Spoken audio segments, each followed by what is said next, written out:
What's going on, everybody? We are the Cinefanatics with Miss Kelsey Kirkland joining us. We are here again to talk about Loki, episode 2. So that's the beginning of this episode. Oh, that's right. I'm Robert Adams, Chris Adams, Kelsey, as mentioned before. There you go. We have names. This is Pet Loki over here. So, anyways, how are y'all doing tonight? Let's get started with this. How are y'all doing? Doing good. Excited to talk about some Loki. This is a really cool episode, and I'm excited to talk about it. Just for the occasion. Tonight I'm not Kelsey. I am Kelsey, a variant of Kelsey, so hopefully I do her proud. We'll let her know. For me, on Wednesdays, we wear green. Yeah, so you're the Sundance variant, apparently. Yeah, don't worry so much about what the word on the shirt is. More so just the color of the shirt is what we're going with here. Yeah. See, now, in my case, I don't have any green. The rest of the room and everything is green, so. Yeah, you wear black. I wear black all the time. It's all black. It's just dark-hearted, soulless. It's all black. Yeah, that's it. So you're basically still like Loki. Yeah. Well, he's got a soul now. Kind of. Anyways, those of y'all that are watching here as we get started, I see Pedro, I see Robert Adams, I see Kelsey Kirkland, I see Vernon Greene. Thank y'all for being here at the beginning of this episode. We very much appreciate y'all here watching. If you're watching, we don't see you in the chat, sound off. Let us know you're here. Of course, much like last week, if you have any questions, comments, anything you want to make sure gets brought to our attention, streamlabs.com/cinefanatics/tip. That's where you could go and give us all those questions, comments, and everything. You could also do the super chat through YouTube, but Streamlabs is much preferred. Real quick, also patreon.com/cinefanatics. Tomorrow night, we will be doing a watch along, our Patreon watch along. If you're at the dude tier, you'll be joining us for our watch along of Fast 5 in celebration of F9 finally coming out. We're going to do what's quite possibly the most fan favorite of all the Fast and Furious movies, or at least the one that won our poll on Twitter. So, Fast 5, yeah, I know. Some people opinions, whatever, but I just don't like any of them. So. Oh, okay. So since Kelsey will not be in the watch along. I will not probably be there. I won't be involved. Since Kelsey's here, we don't want to waste Kelsey's time. Let's talk about Loki instead. But yeah, join that Patreon at the dude tier, and you can join us tomorrow night. Anything else we need to cover before we get started in this? Nope. Cool. What'd y'all think of this episode? It was great. Oh, awesome. Kelsey? Give it a 2 solid thumbs up. I really enjoyed it. All right. So before we jump into this episode, I wanted to look back, and since last week, has there been anything that has popped up that you've been thinking about over the course of the week before watching episode 2 that you kind of want to go into and talk about? Has anything else come up? I know my brother has one, so we could go with him first. Kelsey, if you think of something you want to bring up. But yeah, Chris, what was it that struck your fancy about the first episode? Striking my fancy is not necessarily the phraseology I would use for that, but I would say that there's one little discrepancy, one little gripe I have with the show so far that I don't quite understand.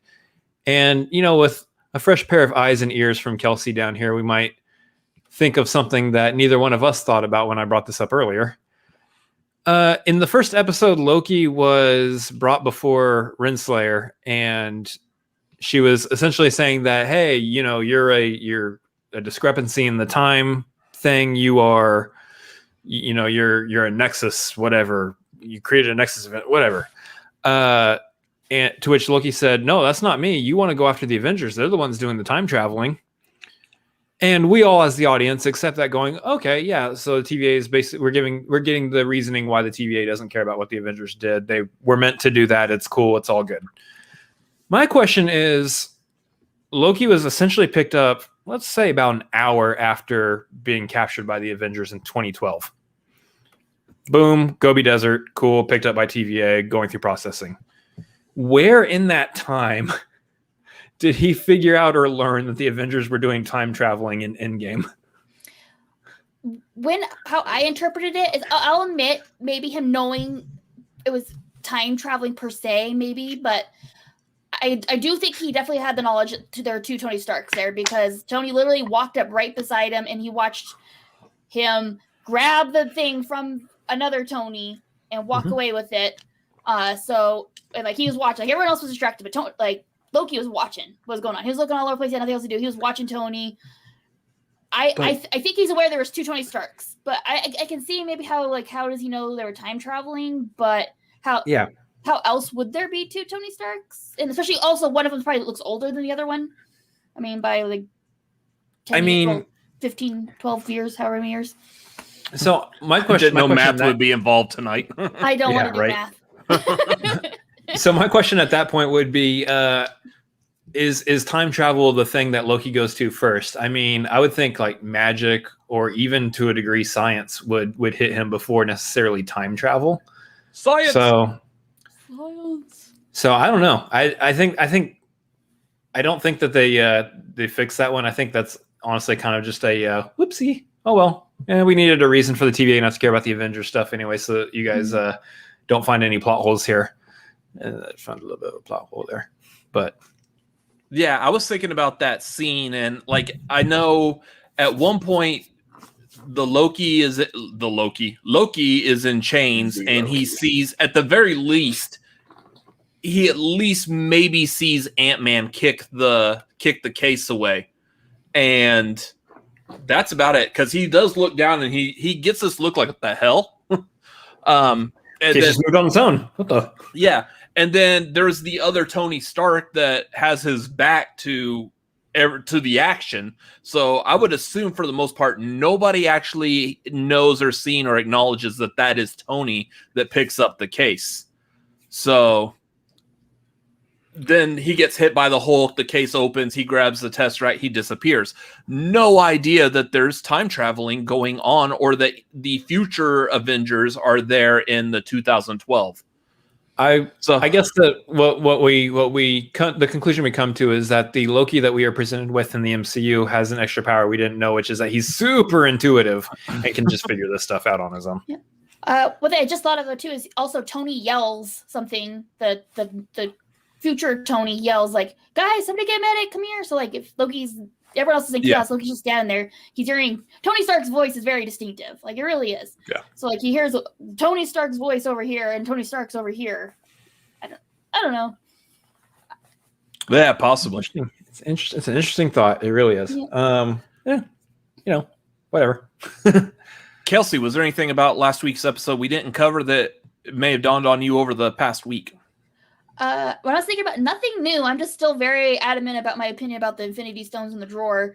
And so on YouTube or Facebook, there was a video of Shanghai. They'd have this really cool Marvel light show on the castle, and they had the Infinity Stones flying. And guess what? The color of the Infinity Stone for the Mind Stone was the exact same color as it is in the drawer. So I'm still convinced that's the Mind Stone, not the Soul Stone. But that's as I've been just like latched onto that for The only addendum I'd add to that is I didn't catch it, but I believe in the credits, during the credits, they showed the Mind Stone being used as a paperweight. So the reason why maybe those were just the Soul Stones in the drawer and we didn't see a Mind Stone in the drawer would be that just somebody had it on their desk. But to me, though, what I watched it, the one on the desk looks the exact same color as the ones in the drawer to me. Like they're this sort of orangish yellow color, and they're big. Because like, if you had Infinity Stones, which one would you use as paperweight? The little ones or the big one? You'd use the big one. And on the gauntlet, the big one is the Mind Stone. Yeah. So, yeah. I don't know. The one that I feel like we missed from last week, and I saw people put it in the chat, and I didn't realize what it was until later. Was apparently, I guess it was when Loki was being processed in at the beginning, that you did see what looked like Agent Peggy Carter in the background. So I remember people talking about like Agent Carter being in there, and I didn't know what that was in reference to or anything. So it was. I ended up looking it up later. Yeah, I mean it's a really good suspicion. I don't know if it actually is, but that might be something cool. Like if it's like 4 or 5 episodes down the line, Peggy Carter turns up as being a part of this TVA thing as well, which is going to lead back into the whole like Captain America going back in time and reliving his life with her and yada yada yada. We'll probably get into that later. Anyways, yeah, I thought that was kind of interesting. So I don't think that was Piggy. I didn't either. I could see why people think so, but to me, it just doesn't make sense for it to be. If that makes sense. Yeah, it doesn't make sense. Like, why would you bring Peggy into the series, even episodes later, and just have her just be randomly in the background for a split second at the beginning like that? I just don't think all that really adds up. I think it's just someone who just kind of looked like Haley Atwell. Yeah. So real quick, brief rundown of the episode. Coming off of the first episode, Loki has agreed to help the TVA with hunting down this variant Loki. So they start doing like research basically to figure out exactly who this variant Loki is. Loki comes to find out that some of it is seemingly being hidden by apocalyptic events. So then they start researching apocalyptic events that this variant Loki could be hiding in. And a lot of it has to do with that candy that Mobius grabbed in the first episode. That leads them to a future of Roxcart, which we'll talk more about Roxcart and Roxxon here in a little bit. But leads them to there where they end up running into this variant Loki. Loki has words with her and come to find out what's going on. And then she kind of ups and disappears and Loki decides to follow her. That's it in a nutshell. That being said, we forgot to say, but there's going to be spoilers in this. If you haven't seen episode 2 yet, there's going to be spoilers. Yeah, I know. Whatever. You've now officially heard episode 2. Yeah. Now that I'm done summarizing episode 2, let me tell you about the spoiler warning of episode 2. Anyways, so again, kind of like last week, let's go around. What was your like favorite part? What was the part that really like stood out to you on this? Kelsey, if you would like to kick us off. It's not so in a moment. It's more like a not tonal switch per se, but like Loki is getting really into this TVA thing. Like, even though he's like a total ulterior motives, things like that, like him doing research and like how excited he gets when he's explaining things to Mobius, like, look how smart I am, look, I figured it out, look at like his enthusiasm behind it. Like, it's adorable. I really like it. I'm like, oh, Tom, you're so good. It's Loki. So that's my big takeaway from this episode. I loved the research scene and all the conversations between him and Mobius and the Pompeii scene. Yeah. Did you happen to notice when he's doing the research, like the librarian woman that he's interacting with to get the files or whatever? She seemingly kind of seems like what's her name, Roz from Monsters Inc. She's like, I would like all the files on the creation of the TVA. They're restricted, Wazowski. Well, I would like the beginning of the world, also restricted, Wazowski. That's what she kind of sounded like that. She almost had that look too, so that was kind of funny. Chris, did you have any standout moments in this? Before I go, was that your standout moment? Me? No. Yeah. Okay. I'm just making sure. That's all that stood out. My standout moment was the librarian woman sounded like the woman from Monsters Inc. Yeah, that was it. That's my takeaway from this episode. Come back next week where we'll expand upon the reason they're eating chocolate pudding. I don't know. So for me, I think my thing is that I am down for every single possible scene they can give us with Owen Wilson and Tom Hiddleston being together. I think this is like the duet. This is the duet I never knew I needed. And the fact how they play off of each other and just how Loki and Mobius as characters just bounce off each other is fantastic. I love that, from the first episode to the second episode, Mobius went from I'm just a really big fan. I just want to get you kind of opening up and talking. And this one, he's like, I'm going to need you to shut your mouth. You're talking too much, man. I'm done with you. I'm kind of just a little too much from you. I love the dynamic though. And then, just how like Kelsey was saying, just how like into it Loki's getting with like, look what I found out. And then the whole, I love to be right kind of stuff. Yeah. Yeah. I think mine was the bit with Pompeii. It's kind of funny because I would say my standout moment from the episode last week was the Loki posing as DB Cooper.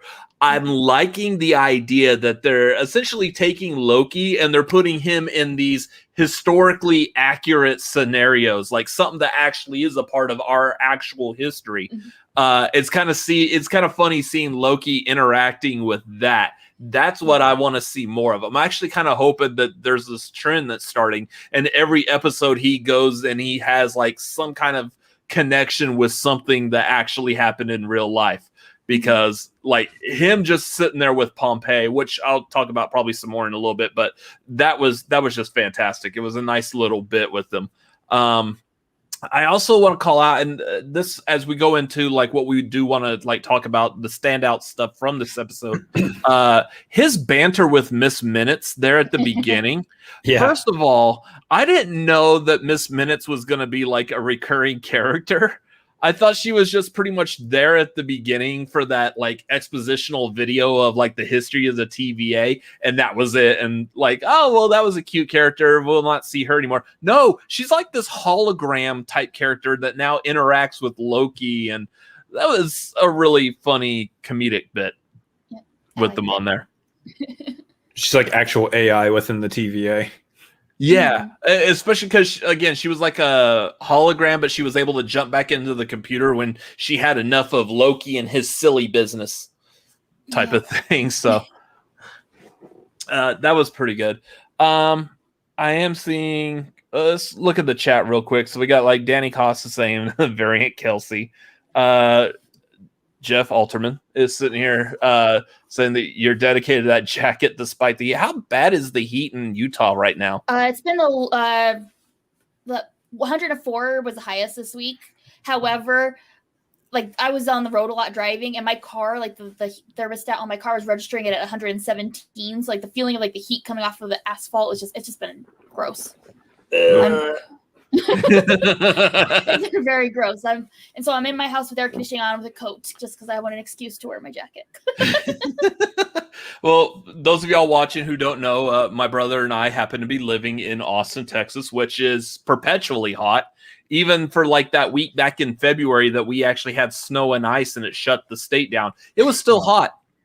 No, that was freezing cold. That was that's right. The worst. That was the worst cold. Did it actually get below zero? I can't remember.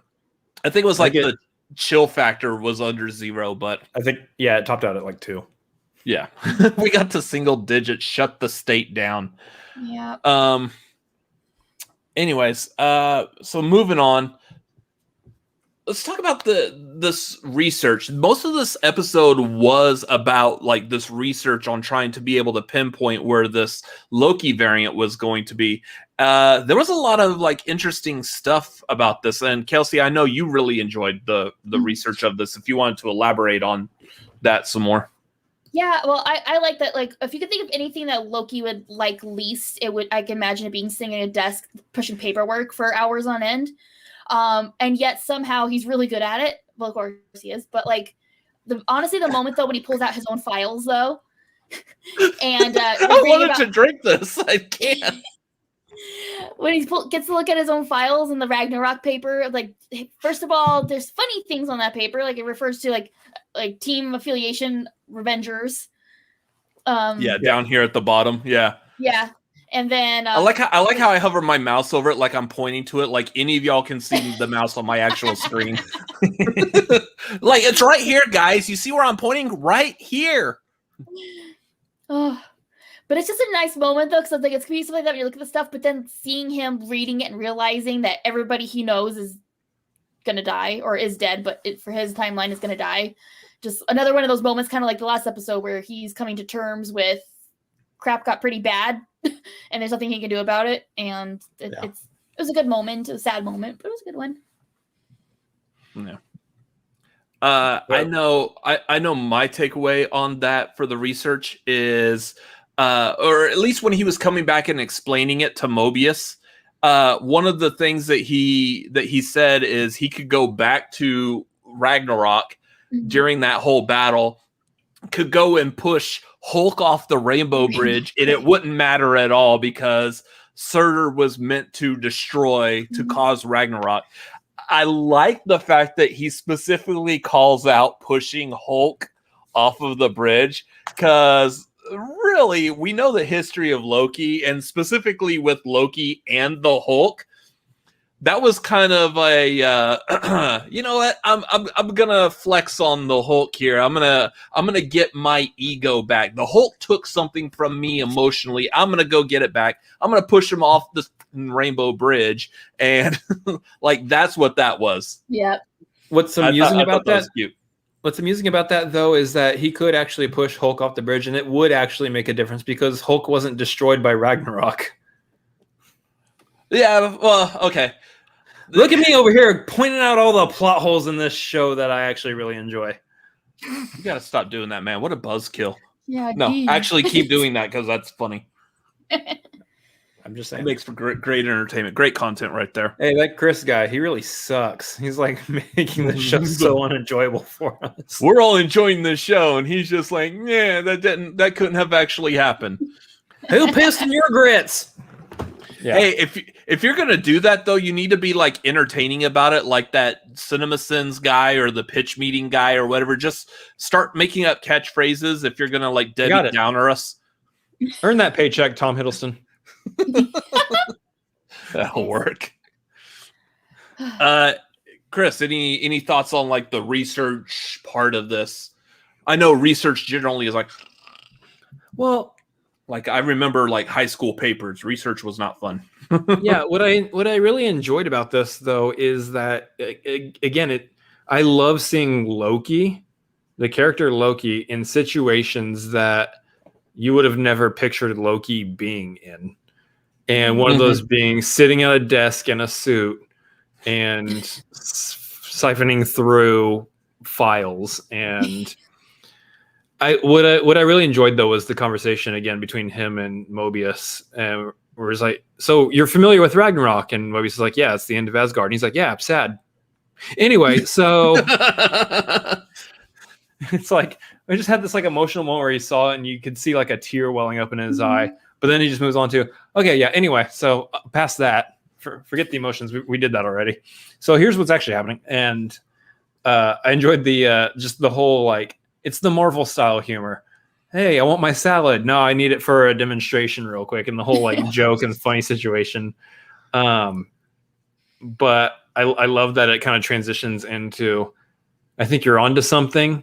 Let's put a gentleman's wager on this just for pride or whatever. Not even a dollar. Loki wins. Yeah. Of course Loki wins. The show's not money? called Mobius. What's money to the TVA? Yeah. Bet $1. Yeah. Do they have like vending machines in their break room, and did they have to pay for it? Or like what's the living situation? Who pays the electric bill? Like how does this happen? I need to know. Or I don't, and we can just move on with this episode. I think the vending machines are filled with that. What was it, Josta? Yeah, and that was the other thing I wanted to bring up real quick. This was another thing we didn't talk about last week, but I mean, not really a need, but I felt like there's a need now. Mobius seems to be hung up on the 90s. Like, so he loves the Josta Cola, which was, for all intents and purposes, the first real, like, marketed energy drink back in the 90s. It lasted for, like, 4 years or something like that. I don't know. If anyone in the chat is an expert on like marketing Josta and products and Josta, feel free to let us know. Hey, yo, where's our Josta experts at? You guys apparently our Google is broken, so I don't know. But this episode he also makes reference to jet skis.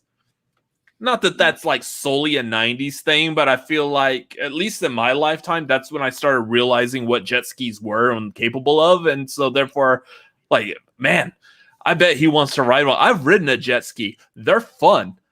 So I completely understand if he's eager to get on one. But yeah, I like his like 90s references. I wonder why though, like he seems to be like is that when he was created and added to the TVA? Was he a human on Earth and then like his consciousness was just sucked into the TVA, so therefore he still remembers like 90s stuff. Mhm. I don't know. Oh, what was Owen Wilson doing in the 90s? Bottle Maybe he's Rocket. yeah. he's just got an attachment to Bottle Rocket. Yeah. So that would be funny if that pops up. Hey, you remember movies? Like, I remember this one movie, Bottle Rocket, had this guy that looked like me and my brother. Wow. Yeah. So, We're not going through a single episode of these breakdowns though without doing the wow impression. wow. Yeah.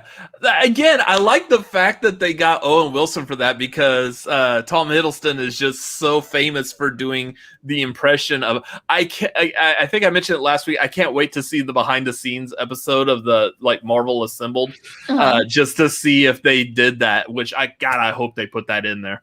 Hey, I hear you do an impression of me. Going back to Pompeii. Mhm.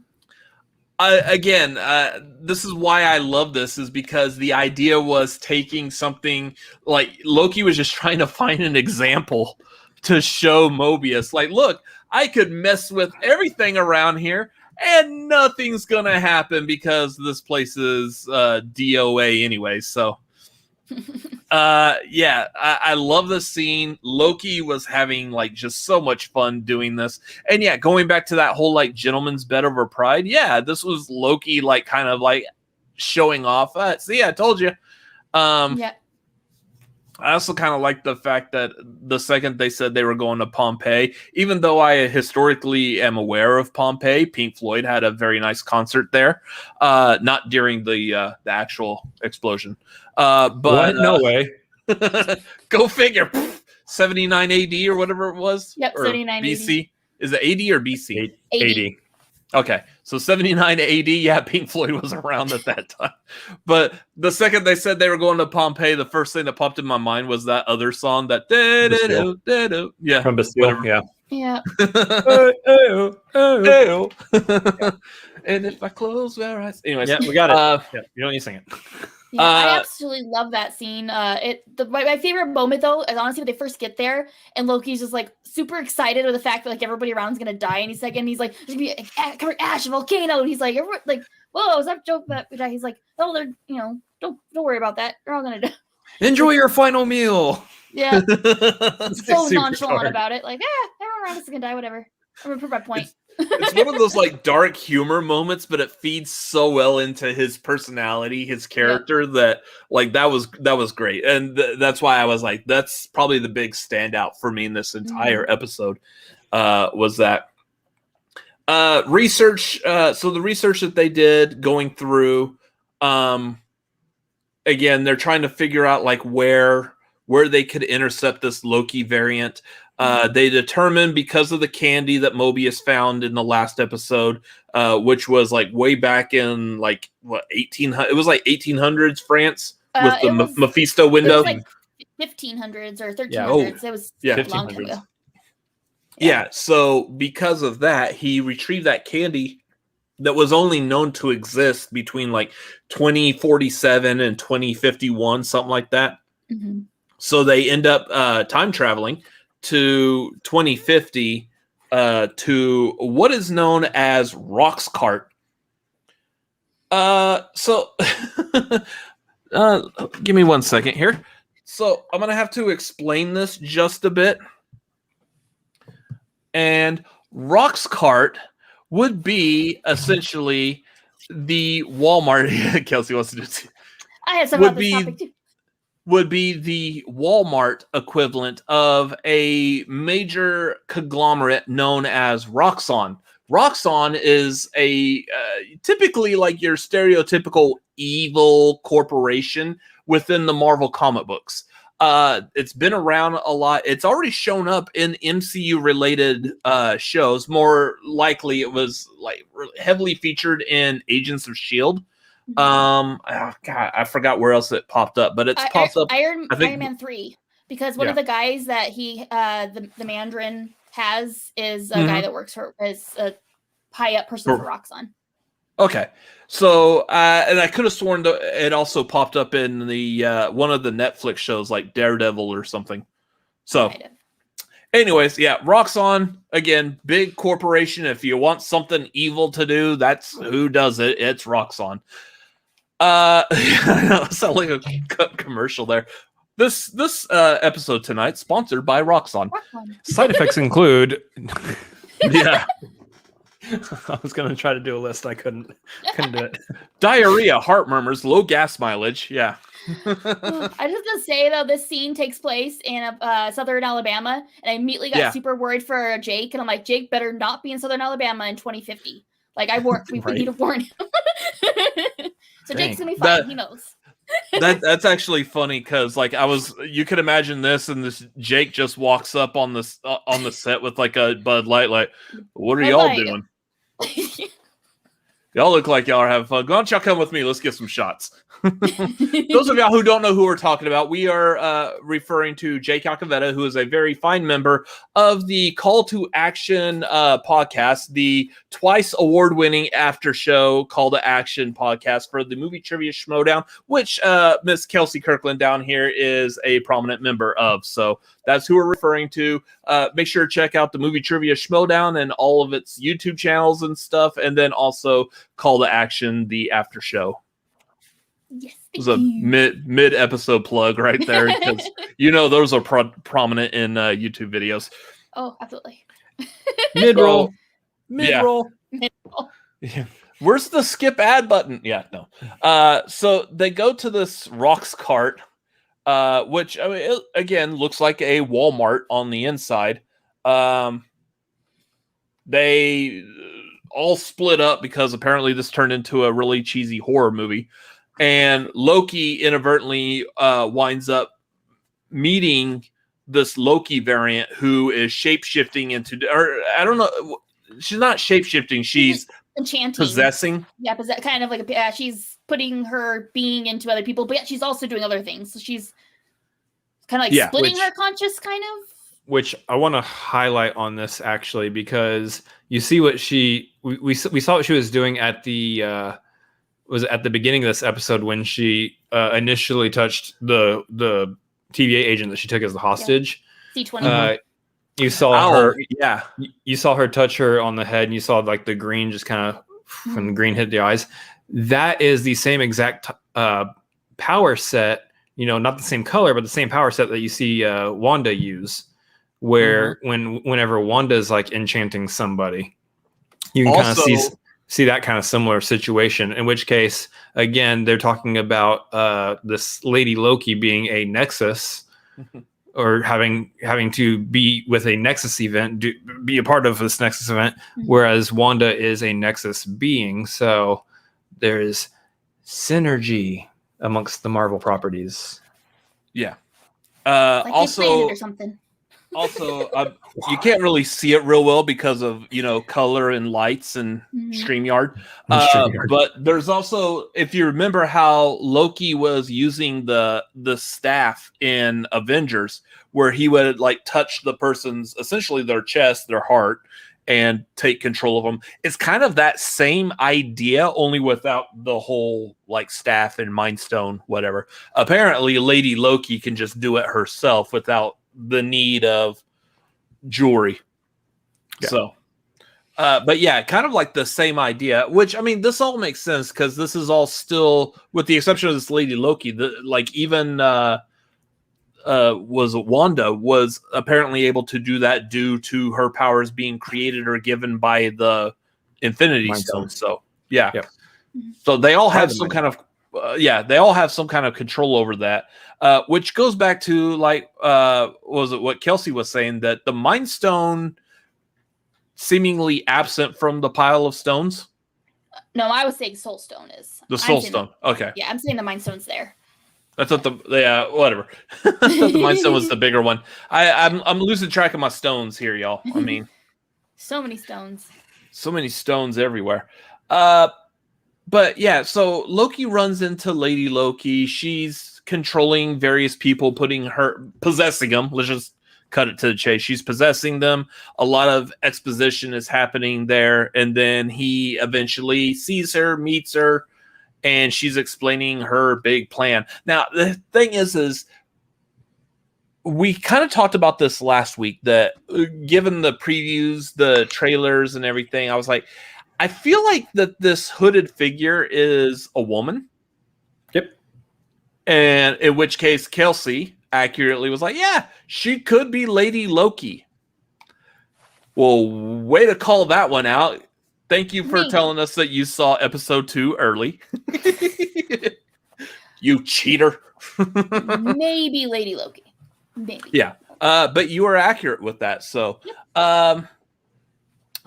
yeah, she takes off the hood and whatnot. We see Lady Loki, which this is interesting. I don't recall ever seeing this actress. In fact, I can't even remember her name off the top of my head right now.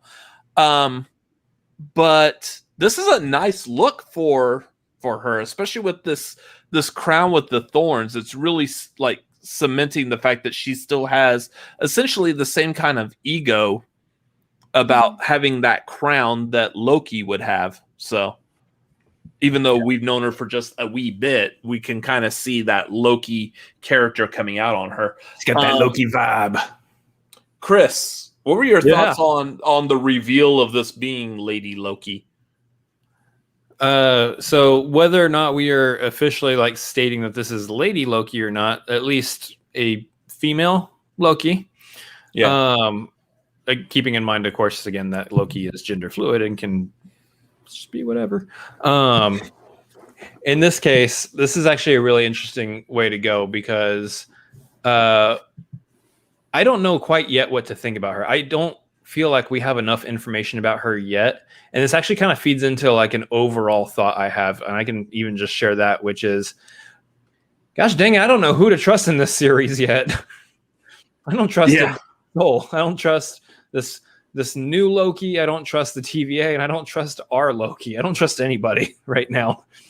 I almost wanted to say you could trust Mobius, but can you? No, I don't trust him either. I don't trust anybody.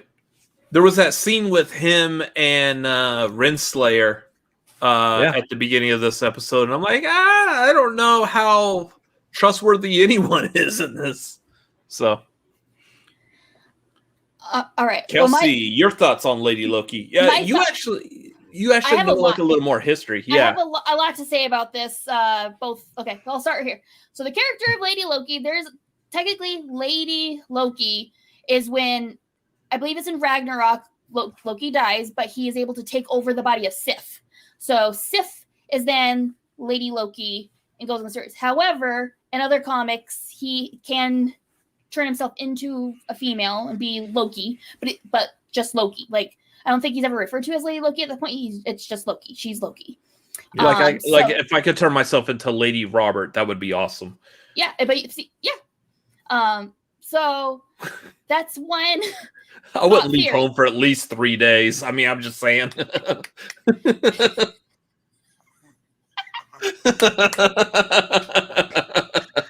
Wow. Wow. About me on the show. Wow. Okay, so that's Lady Loki. So this character does refer to herself as Loki various times in their conversation. Says, if anyone is anyone, you are me, and things like that. So yeah, it could be very well be Loki.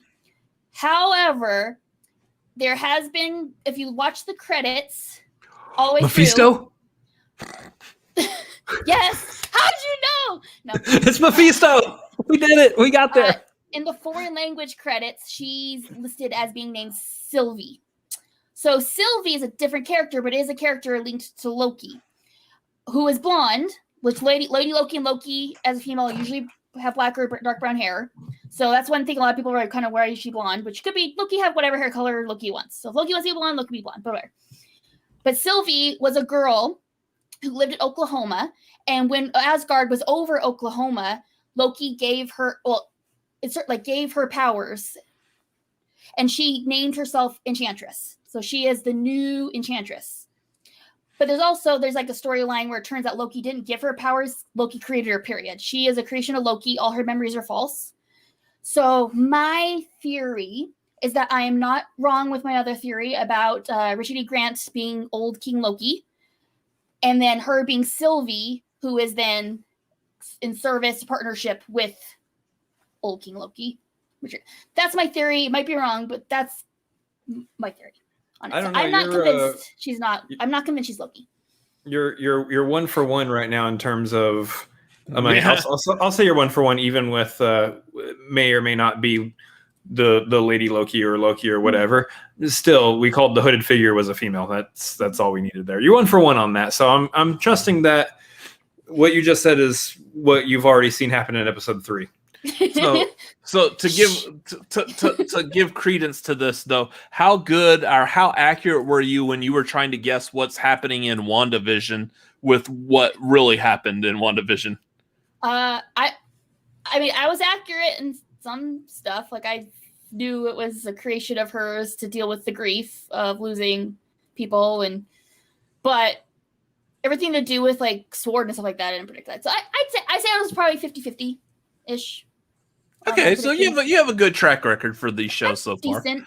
Which I mean, here's the thing: like, we do this in jest, but like, if you have a really good knowledge of Marvel, a lot like in the comics, but also like the movies and how they've been made. These movies have existed since 2008, so really good idea of how these movies work and the stories get told and everything by now. So you can kind of pick where they might be taking some of these. It's really easy to guess it. So kind of like what I was saying, that does look like a female hooded figure. So, and I have one more theory. It's really quick though. So one theory is for the Sylvie thing is that they needed a placekeeper name for that character because they didn't want to be calling her Loki. And so someone that's like comics like, hey, we'll just like nickname her on the paperwork Sylvie for a while. We'll fix it later. And then they didn't fix it in the foreign language credits. So I don't know. That's another theory. It's like a Blue Harvest situation that got. Yeah, interesting. I don't think that's what happened, but it's a possibility. I do like the idea that this Lady Loki is essentially another person entirely, and like here's my theory. I'll call it out here. My theory that this Loki knows exactly what's going on and he's in control this entire time. Like our Loki here that came from 2012 Loki? The Tom Hiddleston Loki here. Yes. Okay.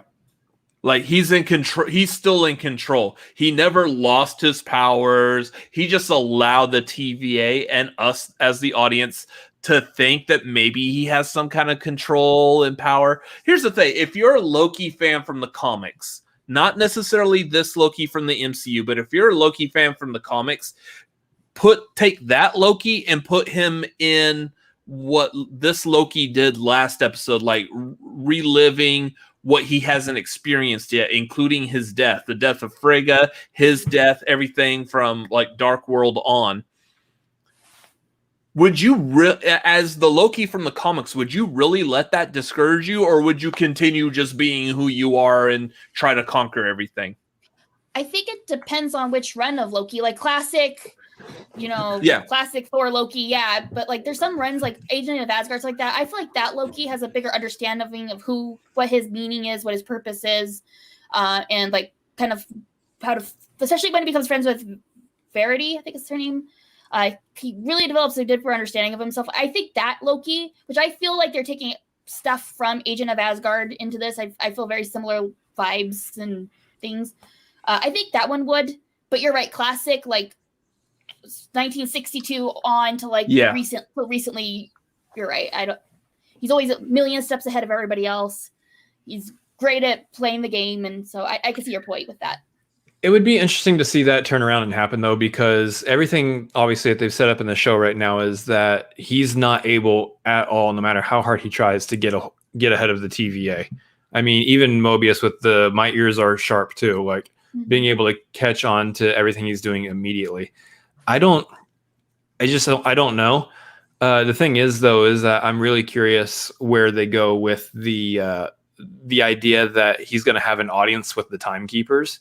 Because I'm really curious to see if we even see the timekeepers in the series at all, or if they're even going to look like, one, how they were shown in the animated segment, or two, is this going to be like a Wizard of Oz type thing where you got the big scary wizard head, but the man behind the curtain is a little bit more of a meek looking older gentlemen. Like, is that kind of what we're working with? I will say, as far as like, was it the timekeepers? I keep wanting to call them like time lords or time gods. I know Time Lord is a Doctor Who thing, but these timekeepers, I have a theory about them that I really didn't think of until this episode. But I'm actually wanting. I'm willing to bet after this next episode, I'll probably feel a little bit more positive. I'm going to hold on to this theory for next week. Let's see what next week shows us, and I'll probably bring this back up.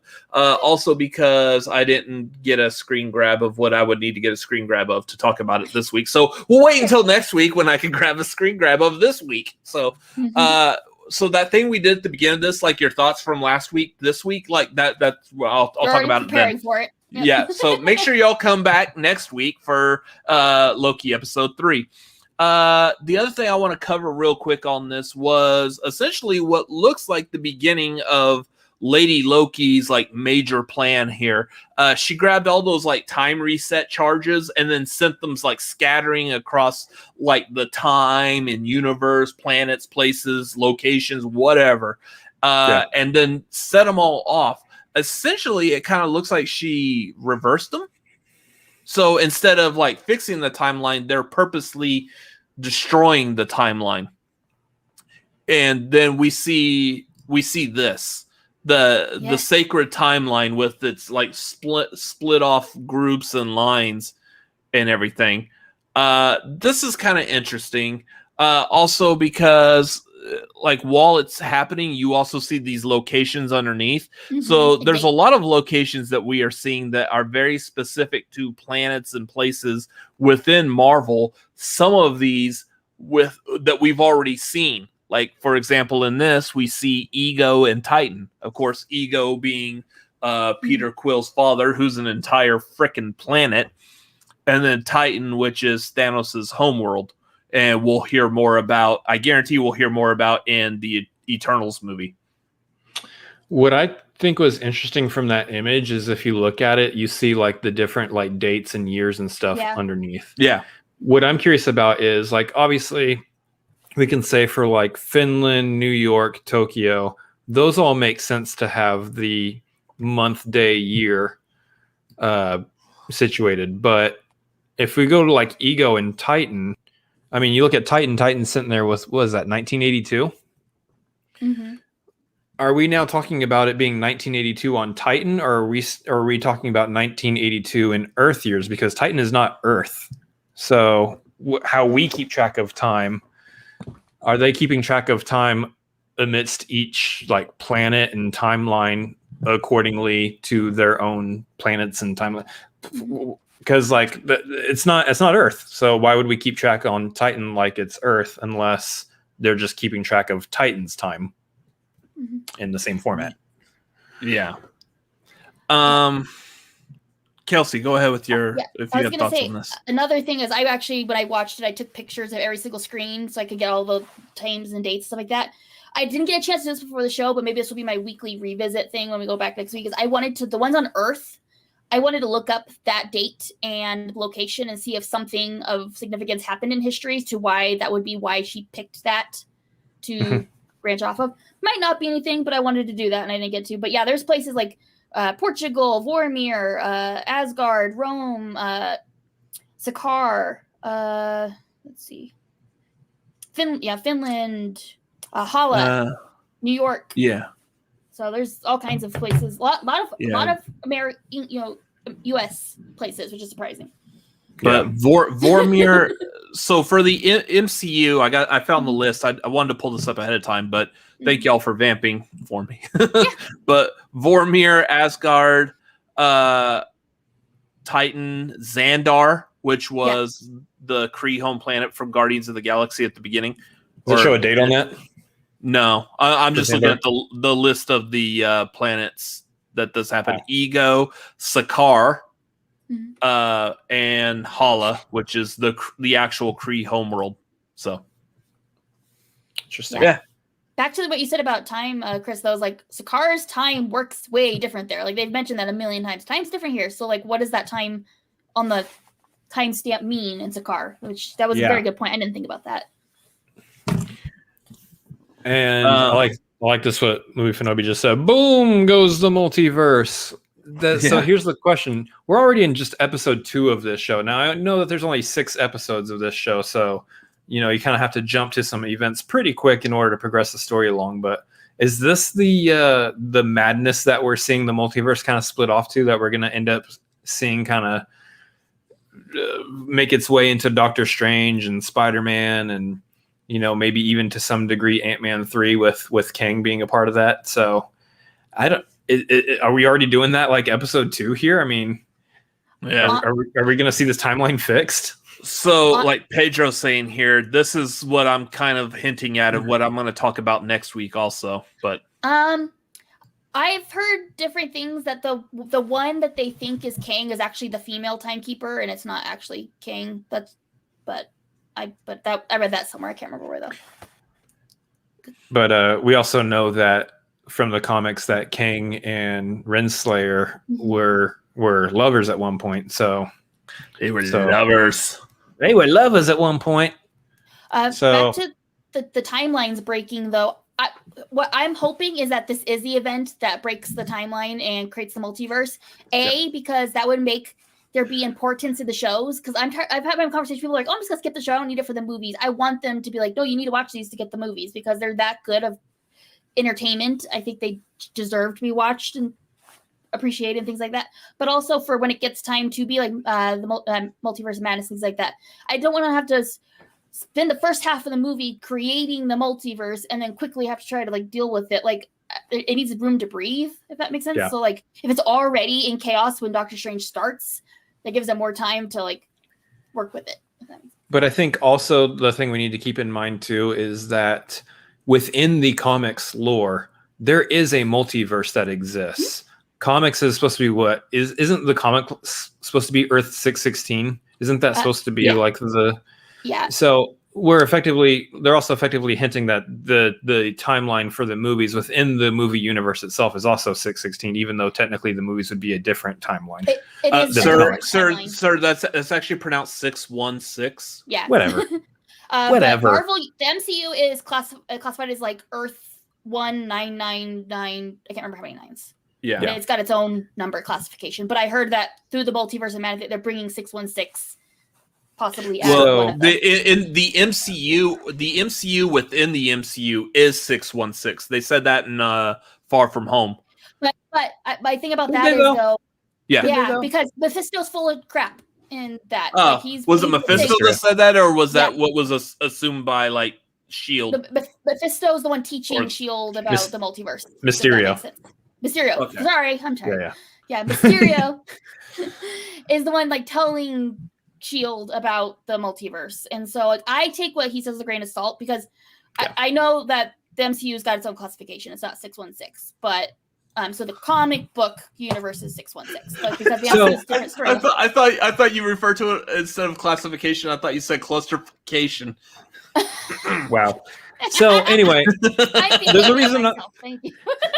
There's actually a reason why I brought this up. Let me actually get to it real quick. Get back to it's because right now we're being told that the sacred timeline splitting off into multiple timelines is a bad thing. We've been told that based on everything the TVA is saying, that the Ancient One told you that back in 2019. Yeah. Ancient One said that. Sure, Ancient One was only going off the limited knowledge that she had. Yeah. But the timekeepers themselves, we're being told that they are the ones who took it upon themselves to reorganize everything into the sacred timeline. Now, granted, we know that they were talking about there being like craziness and war and stuff happening, but war between the different timelines. But what we need to understand is that within the comics, there just are multiple. There is a multiverse. There are multiple timelines. That all happens within the comics, and I think that's what we're going to see happen here. I think based on that knowledge of how the comic books work and everything, our timekeepers are probably not actually the best of individuals. And we might actually see the TVA also not being the best of individuals, which again is why I say I don't trust them. I don't trust anything about the TVA right now. So, and then maybe we're actually living in a world where our female Loki or whoever this might be is actually trying to do something good. And we haven't seen that before.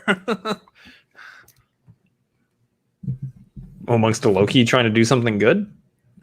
Like where a movie or a series setting up someone to be bad, turns out they were actually good this whole time. Like, Captain Marvel. Yeah, that never happens. Yeah. Yeah. Or someone good being bad, someone bad being good. Remember, guys, not all good people are always good, and not all bad people are always bad. I did like that conversation that they had in that, because that gave me an existential crisis. That got into some deep stuff right there, and I'm like, free will and all that jazz. I'm on my lunch break at work watching this. I can't have this interrupt my day with existentialism going on while I got to figure out how to handle my cable customers. I can't do it.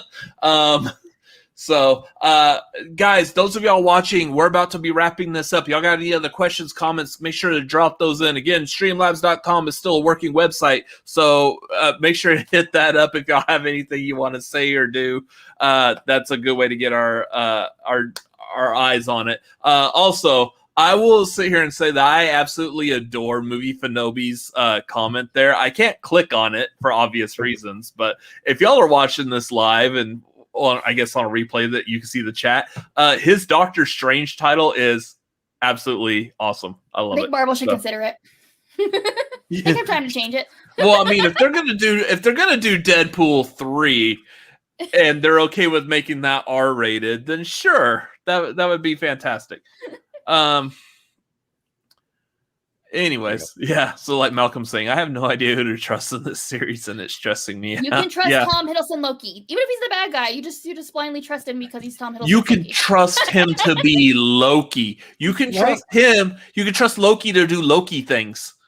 Why is it that you can? Why is it that you can never trust the people who say trust me? Yeah. I'm like, man, this episode is like a psychologist's dream. Like, just to analyze how they interact, how they talk to each other. You can tell like all the passive aggressiveness like in the way they phrase things, and I absolutely love it. So that reminded me real quick. I just want to say real quick is Loki educating them on his skill sets, his powers set was so fun. And then we called him Professor Loki. It's cracked me up because the whole like Loki lectures that Tom did just made me laugh. Because I'm like, yeah, Loki did that. Tom did that.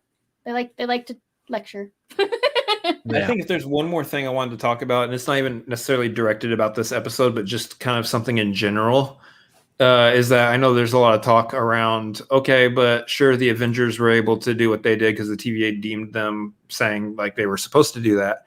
How does Captain America going back and spending the rest of his life again with Peggy, how does that all fit in there? And I know that's kind of being brought up right now. Is like that seems like because like we're talking about there being an existence of two Steve Rogers running around out there, and I feel like I had like a proper explanation, or to some degree an explanation for that, and I think it's just because again we're talking about that's supposed to happen, that being the kind of the baseline explanation for it, but also because one, the two Steves actually ended up converging again once old Steve existed. Yeah.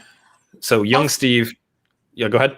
I was just say, like, on that point though too, like they mentioned a couple of times that like if the timekeepers choose it or whatever, so really that kind of does lead to the idea that the timekeepers maybe aren't that great, because like the sacred timeline is their idea, like what they approve of being the sacred timeline. You know what I mean? So like maybe they just didn't want to deal with Captain America, and they're like, okay, we'll let that slide because we have other goals in mind that we don't need to worry about that. I mean, my thought is just really, really kind of leans into the fact that he just pretty much lays low. Once he goes back and spends the rest of his life with Peggy, he's just laying low. He's not out here going, I'm Captain America and I'm from the future, even though I'm from the past. He's not like out here like claiming things that are going to split off and break off the timeline, which I believe is why, if we want to touch on this, why it comes back to old Steve in Endgame when Falcon says, hey, you want to tell me about her? And he's like, no, I don't think I will. because that would mess up the timeline if I told you what it was that I actually went back and did. Did y'all see? There's a YouTube video of they did this like comedic skit of him living through the years with Peggy. Every time like a historical situation has happened and his reaction to it, like Peggy's reading in the paper, like, oh, so President Kennedy's going down to Dallas this weekend. That should be kind of fun to watch. And he's sitting there like he can't say anything. Yeah, it's so funny. Like, hey, honey, do you want to take a trip to New York this weekend or this week? Well, and like it's like calendar shows like September 2001. You're like, nope. He's like, let's not. Let's do it next. Never. Yeah. Let's make some solid investments in these upcoming companies that I know about. Yeah, I know. I would never invest in this thing called, what is this, Netflix? What is this? Is it going to be? They're mailing you DVDs. How stupid is that? They're going to get scratched in the mail. I'm not going to invest in this crap. What a dummy. Malcolm's right. That's the Warp Zone skit. Warp Zone. Yes. So, yeah, recommend check that out if you haven't seen it because it's hilarious. That guy looks really goofy with like, the makeup on and his facial expressions. Just, I love it. Anyways, that's going to do it for this episode tonight. I don't see other questions, comments, super chat, Streamlabs, nothing. So let's go ahead and wrap this up. Kelsey, where can everybody find you at? All right, you can find me at KelseyKins90 on Twitter and Instagram. You can find me every Wednesday at 4:30 Pacific time on the Schmobi the Money channel, talk about Loki. You can catch me here every week talking about Loki. It's going to be a lot of fun. I'm excited for it. And then tomorrow, I'm going to be on Jesse Swift's channel, The Flickin' Reel, and we're going to be talking about Loki there. And then Call to Action. I'll be on Call to Action occasionally, talk about something not Loki related, I promise. It's going to happen. Yeah, you're going to be talking about Loki over there, too. Whatever. Don't lie to us. We know we're friends. We can trust you. May come up. That's awesome. So we got MovieFanobi dropped in the $4.99 super chat. Adams v. Adams versus Lady Loki. Yes. That might be fun to take on. Anyways, still trying to like do Adams v. Adams here. Cool. Let's take it one thing at a time here. Oh, yeah. Malcolm also said, I'm going to be on Take 3 on Sunday, talk about Tom Hiddleston. I forgot. Loki. She's going to be talking about Loki. So, I mean, in fact, here, I'm going to challenge you right now, and I can watch this so I can verify. Go talk about Tom Hiddleston. Do not mention Loki once. We're ranking his roles, I think, though. Like, what are you wanting me to do? Good luck. Guess what? You're screwed. Yo, go over and check that out because that actually does sound kind of fun. I like Tom Hiddleston. I haven't seen as many of his. I know there's one horror movie he did that I should have seen. I wanted to see it when I saw the first trailer, and I still have. Yeah, I still haven't been able to watch it. It's honestly my favorite Tom Hiddleston movie. Like when it's like I love movies like that. Suck it, Loki. Like the movie as a whole, I love Crimson Peak. It's so good. Yeah. So I want to watch that, and I might get to it, especially now that I'm calling it out publicly on a show. I might easily get to that pretty quickly. So, yeah. Yeah, there's so many movies that someone could probably do that to me. So speaking of which, you can find that on our Twitter, Letterboxd, Instagram, Robert Adams MLP. He's Chris Adams MLP. I'll get back to those here in a bit. As far as Cinefanatics, make sure you hop on our Patreon, patreon.com/Cinefanatics. Again, tomorrow night we will be watching Fast 5 for our Patreon movie watch along. So you got to hit the dude tier, which is the $5 tier. Hop on that. You'll be able to watch that with us tomorrow night. It's going to be a lot of fun. Even if you're at the $1 tier on the Patreon, you'll have access to our Discord. We'll have a lot of fun things happening on our Discord right now, so make sure you hit that up. Later on towards the end of this month, we'll also be doing our Patreon movie trivia nights where we get the patrons together and we all get to answer movie trivia questions for fun and practice and whatnot.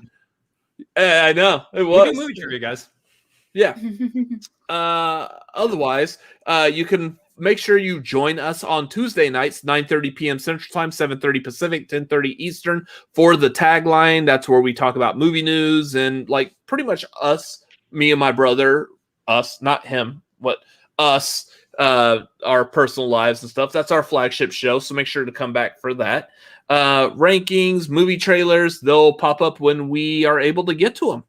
So, yeah, that's going to do it for this channel. Anything else we need to do? We're good. So, guys, thank y'all for watching. If you like this video, make sure you hit the like down below. If you're watching this on a replay, comment your thoughts and feelings. We didn't get them right now live, but we would still like to get them. Let us know down below in the comments. Make sure you share this with your friends and family. If you like Loki, you like us talking about Loki, let them know you like us talking about Loki, which is a show you like. So make sure to share this. And also, make sure you subscribe because that's what YouTube likes. Hit that subscribe button, hit the bell so you know when we go live, when we post videos, all of that would be great. So anyways, that's going to do it for tonight. So thank y'all again in the chat for watching live. As for myself, as for my brother, as for Kelsey Kirkland down here, thank y'all for watching tonight, and everyone have a great evening. Bye. Yeah.